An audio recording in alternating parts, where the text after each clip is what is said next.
Nous sommes le 8 juin, il est 7h11 du matin, on va commencer cette matinale les gars. Bonjour à tous ceux qui nous rejoignaient en podcast ou en vidéo. Salut Peter, salut David. Salut, Salut, ça va? ça va et toi? Vous allez bien? Salut. Bien réveillé?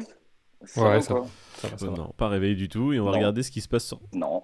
Pas la peine de Grave, mentir on pour me regarde nos demander. yeux. Ouais, ça va, ça va, ça On va. a des poches de l'espace, laisse tomber. Allez, un Bitcoin qui est à 30 306 dollars. Ouh, il a fait une petite remontée. Un Ethereum qui est à 1793 dollars.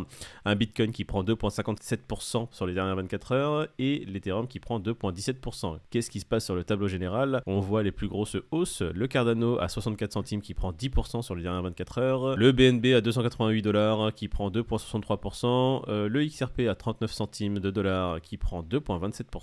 Le Solana qui refait une baisse, qui repasse en dessous les 40 dollars. Là, il est en train de faire des zigzags.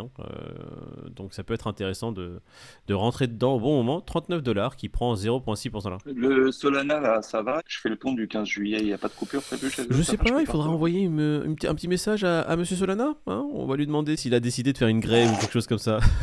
Ouais, ils ont de la ressource. NIR Protocol à 5 dollars qui prend 0,53%. Bon, il n'y a pas grand chose à dire sur le marché sur les dernières 24 heures. Il y a eu un mini rebond cette nuit. C'est pas foufou, on va regarder les courbes tout à l'heure. Juste résumé, sur les 7 derniers jours, 90% du marché est rouge. Et sur les 30 derniers jours, 99% du marché est rouge. Allez, les courbes, qu'est-ce qu'il dit le Bitcoin? On est en daily. Bougie rouge sur le Bitcoin qui est à 30 310 dollars. Il a fait un petit rebond sur sa Kijun. On va passer en 4 heures pour voir un peu plus de détails sur ce qui se passe. On avait vu la bougie d'hier à 2 heures du matin qui a complètement fait perdre les gains qu'il y a eu sur les 3 derniers jours. Et il y a eu une tentative de ravalement de la bougie qui a été faite ici, mais malheureusement non concluante. On a terminé une clôture en 4 heures en dessous cette bougie rouge, et une seconde tentative qui a eu lieu ici, malheureusement toujours non concluante. Du coup, échec du ravalement de la bougie rouge qui entraîne une chute des prix. Là, on recommence, on repart sur une bougie verte. Le rebond des prix s'explique par la Tenkan qui a fait office de rebond support pour la Laxpan. On n'a pas réussi encore à venir tester le plafond de verre des 32 000 dollars. Ce serait bien que dans la journée, si on pouvait faire un petit test, juste un petit test pour se faire refouler, ce serait sympa. Un petit signe Je sais pas. de Pour le moment, résilience. le graphe, il nous fait des wads. C'est tout ce qu'il fait. Grave, il est là, il te fait. Alors, les gens ils vont dire bon, les gars, épaule, tête, épaule, attention, crash. Oh, regarde-moi le W de Wario dans Mario. Oh là là, crash. Non, attends, là, c'est la tête Oh, à Bart voilà, tu vois. Simpson. Là, c'est ses cheveux. Là, c'est son cul. Ouais, Tiens, là là, c'est c'est la tête à Marge, là c'est Marge. Homer. Euh, Allez, salut les gars. On est toujours compris dans un range avec le support bas à 28 000 dollars sur le Bitcoin et une résistance à 32 000 dollars. On est en train de faire pareil, un petit snake entre les deux. Rien de nouveau sous le soleil. L'Ethereum qui est toujours maintenant en dessous de sa résistance des 1900 dollars à l'air libre, totalement en pleine pampa, 1792 dollars. S'il y a un mouvement à la baisse, l'Ethereum qui peut très bien flush aux alentours des 1400. Très forte probabilité et ce serait vraiment pas mal, un bon point d'entrée. Et si les 1400 sont pétés, écoutez, prochain il est aux alentours des 300-400 dollars. Voilà. Regardons tout de suite ce qui s'est passé sur le CAC. Le CAC qui fait une mini clôture à la baisse, moins 0,74%, qui perd 48 points. Et le Nasdaq qui clôture légèrement à la hausse, 0,94%, qui prend 113 points. On passe tout de suite au Crypto Fear and Greed qui va nous donner quoi? 17, messieurs. On gagne 2 points par rapport à hier. Au vu de ce qui s'est passé avant-hier et hier, ça a été vraiment, ça a été la définition de la volatilité. C'est vraiment bizarre ce qui fait le Crypto Fear and Greed. Je pense qu'il n'est pas encore réveillé, comme disait Peter hier. Mais il apprend. Pour le moment, il est en résilience. Il laisse les mouvements se faire. Il oscille dans sa fourchette de merde. Et puis, on verra bien ce que ça donne. Ouais, on se rapproche du coup du orange clair, bientôt. On sera bientôt ici, peut-être un jour. Non, il y a des news sympas quand même, on va en parler. Lumis Gillibrand qui met en place un projet de loi sur l'encadrement futur des crypto-monnaies. Alors, pour résumer dans les grandes lignes, les cryptos seraient considérés comme des commodités et non pas des sécurités. Pour savoir quelle est la différence entre les deux, les sécurités, ça serait plutôt des actions boursières. Donc, lorsque vous achetez une action, vous êtes propriétaire d'une partie de l'entreprise. Les commodités, c'est vous achetez un bien avec l'espoir futur de le revendre plus cher pour se faire un profit. Les commodités se rapportent à de l'or et les sécurités se rapportent à des actions boursières. À voir, pour l'instant, c'est juste des discussions qu'il y a. Il y a un projet de loi qui a fuité. En tout cas, la teneur des documents qui ont fuité dirait qu'ils sont en train de durcir le ton sur la réglementation de tout ça. Voilà. Donc, Apparemment, la DeFi et le DAO sont vraiment à la limite. dans le collimateur des régulateurs. Donc, DeFi, DAO, c'est stablecoin aussi. Il faut que les stablecoins soient enregistrés, sinon c'est mort. la fin des shitcoins. Quelqu'un d'anonyme ne pourra pas lancer un projet, par exemple. Donc ça va bien se durcir. L'étape suivante, c'est les lobbies qui vont venir mettre leur nez dans tout ça et essayer d'arrondir les angles. Donc wait and see, on sera là pour en parler. Là, c'est vraiment les balbutiements. Allez, on passe à la news suivante qui est assez intéressante. PayPal qui permet maintenant le transfert de crypto-monnaies entre wallets. PayPal qui est crypto-friendly depuis 2020, donc déjà c'est une bonne chose. Aujourd'hui, ils mettent en place des différents wallets. On peut envoyer de la crypto de wallet à wallet, PayPal, sans payer de frais ou en payant très très peu de frais. On peut payer sur beaucoup de plateformes partenaires de PayPal. Donc à l'avenir, il se peut qu'on puisse acheter des choses sur eBay en crypto-monnaie via PayPal. Et même si le marchand ne veut pas recevoir de la crypto-monnaie, il y aura une espèce de bridge qui fera que PayPal convertira la crypto en fiat. En tous les cas, PayPal prend une bonne direction à ce niveau-là et c'est encourageant, je trouve, parce que c'est un gros acteur du marché et qu'il soit crypto-friendly, comme tu le dis, et qu'ils mettent tout ça en place, en tous les cas, pour le grand public, c'est juste génial parce que c'est des acteurs comme ça qui vont faire bouger les lignes. C'est ce qui va permettre de démocratiser la crypto au plus grand nombre, encore une fois. PayPal qui utilise son réseau qui est immense et il dit à son réseau, bon les gars, si vous voulez payer en crypto, maintenant, désormais, c'est possible. Vous voulez vous envoyer de la crypto entre wallets, pas de problème, maintenant on le permet. Et si vous voulez que quelqu'un, enfin je pense, hein, pour l'instant c'est pas officiel, mais si quelqu'un veut payer en bitcoin, nous on vous paiera en fiat si vous voulez pas recevoir le bitcoin, aucun problème. Donc c'est quand même, c'est vraiment intéressant pour les années à venir de voir un truc pareil qui se fait. Ça permettra de paver le chemin même pour d'autres acteurs qui vont se dire, si PayPal le fait, les gars, à un moment donné, il faudrait peut-être s'y mettre aussi. Je suis sûr que même l'application, ça doit être assez simple, tu vois, ça doit être moins compliqué pour l'utilisateur lambda d'aller sur PayPal pour acheter de la crypto et transférer à un proche ou même sur acheter quelque chose via une ancienne partenaire que d'aller sur un exchange, créer un compte, tu vois. Aller sur Binance, créer son compte, faire le KYC, transférer de l'argent. Une fois que tu as l'argent, tu dois aller acheter sur le marché, c'est-à-dire c'est un market, il faut connaître un peu les outils boursiers. Là déjà, tu as perdu 70% des gens qui sont passés sur autre chose. On passe à la news suivante, Binance qui répond à Reuters et ses allégations de blanchiment d'argent. Encore une news qui me fait aimer encore plus CZ. Ouais, toi t'es fan de CZ d'ailleurs. Je l'aime bien parce que il a dit vous voulez jouer, ok on va jouer. Et en fait il a publié les screens, il n'a pas hésité. Donc Reuters ont lancé, comme tu l'as dit hier un peu Moïd, un article un peu tendancieux. Et CZ a saisi la balle au bon. Il a dit ok. Il a fait un coup de tête. Exactement. Pleine Lulu, il a dit les gars, vous voulez jouer, venez. Il a publié les échanges qu'il y a eu entre Reuters et Binance. Ça fait pas un peu gamin? Il n'y a pas un mec de la com qui est là pour faire ça et tout ça, tu vois? Ces tweets sont vraiment très précis, sont vraiment bien construits et les publications qu'ils mettent en avant et même le blog qui a été posté sur Binance pour la réponse à Reuters est vraiment très pro. Il n'y a rien au niveau PR. Reuters a fait du Reuters. C'est plutôt des articles putaclic. Ils sont dans le sensationnel. Binance, ils ont réagi très vite et c'est ça qui est ouf pour une grosse entreprise comme ça. Ils sont arrivés directement, ils ont dit les gars, c'est de la merde. Voilà pourquoi. Ils ont même publié toutes les communications. Ouais, t'as raison. Transparence totale, ils ont dit c'est les gars. juste que je dois avoir un biais, tu sais, sur CZ parce qu'il y a tellement de communication avec lui. Un coup, tu le vois. Ouais, non, mais en fait, t'as pas eu ta pizza, on le sait très bien. Donc, t'es vénère et t'as une dent contre lui.